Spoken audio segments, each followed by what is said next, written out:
குஷ்பு அவர்களுடைய பெயர் வருதே, என் பெயரும் வருமா அப்படின்னு விளையாட்டா ரஜினி அவர்கள் கேட்டதுக்கு அப்புறமா வைரமுத்து அவர்கள் ரஜினி அவர்களுடைய பெயரையும் வைத்து எழுதப்பட்ட ஒரு பாடலை பத்தின பின் நடந்த ஒரு சம்பவத்தை தான் இந்த வீடியோல நீங்க தெரிஞ்சுக்க போறீங்க.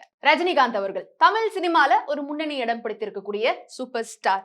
இவருடைய 171வது திரைப்படம் கூலி வெளியாக இருக்குது கூடிய சீக்கிரத்துல.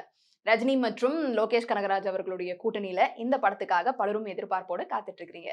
ஆனா 1992ல அவருடைய நடிப்புல வெளிவந்த திரைப்படம் தான் அண்ணாமலை. சுரேஷ் கிருஷ்ணா அவர்களுடைய இயக்கத்துல பட்டி தொட்டி எங்கும் எல்லா மக்களுடைய மனசுலயும் போய் இடம் பிடித்த ஒரு திரைப்படம் அண்ணாமலை. இதுல தேவா அவர்களுடைய இசையும் வைரமுத்து அவர்களுடைய வரிகளுமேவும் பாடல்கள்ல அடங்கியிருக்கு. இதுல டியூயட் பாடல்கள் இருந்தாலும் வெற்றி நிச்சயம் இது வேத சத்தியம் அப்படின்ற ஒரு பாடல் ரொம்ப எழுச்சிமிக்க ஒரு பாடலா இருக்கும். இது ஒரு புறம் இருக்க, இரண்டாவது டுவேட்டா இருக்கக்கூடிய ஒரு பாடல் தான் கொண்டையில் தாழம்பூ நெஞ்சிலே வாழப்பூ கோடையில் என்னப்பூ குஷ்பு அப்படின்ற ஒரு பாடல். இந்த பாடலுடைய வரிகளை அப்கோர்ஸ் வைரமுத்து அவர்கள் தான் எழுதியிருக்கிறாரு. குஷ்பு அவர்களுடைய பெயர் வர மாதிரி அவர் ஒரு கிரியேட்டிவிட்டியில எழுதி முடிச்சிட்டாரு.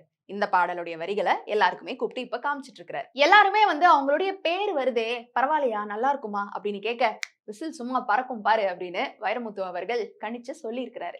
இந்த தருணத்துலதான் ரஜினி அவர்களுடைய என்ட்ரி. உள்ள குஷ்பு அவர்களுடைய பேர் மட்டும் இருக்கு, என் பேரு வைப்பீங்களா அப்படின்னு விளையாட்டுக்கு தான் கேட்டிருக்கிறாரு. கேட்ட உடனேயே ரஜினி அவர்களுடைய பேரை வர மாதிரியுமேவும் வரிகளை எழுதிட்டாரு வைரமுத்து அவர்கள். வீரத்தில் மன்னன் நீ, வெற்றியில் கண்ணன் நீ, என்றுமே ராஜா நீ, என் ரஜினி அப்படின்னு வரும்.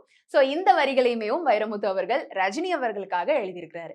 சோ இந்த மாதிரியான ஒரு ஃபன்னான ஒரு மொமெண்ட்ல என் பேரை வைக்க மாட்டீங்களா அப்படின்னு விளையாட்டுக்கா கேட்க வைரமுத்து அவர்களுக்கு இன்ஸ்டன்டா வந்த இந்த ஒரு வரிகளை பத்தி அவர் சமீபத்துல தெரிவிச்சிருக்கிறாரு. இந்த பாடல் உங்கள எத்தனை பேருக்கு பிடிக்கும்? அண்ட் இதுல ரஜினி அவர்களுடைய அந்த வரிகளையும் இல்ல குஷ்பு அவர்களுடைய வரிகளையும் இது எல்லாத்துலயுமே உங்களுக்கு எது ஃபேவரட்? உங்களுடைய கருத்துக்களை கீழே கமெண்ட் பாக்ஸ்ல ரியா என் கூட ஷேர் பண்ணலாம்.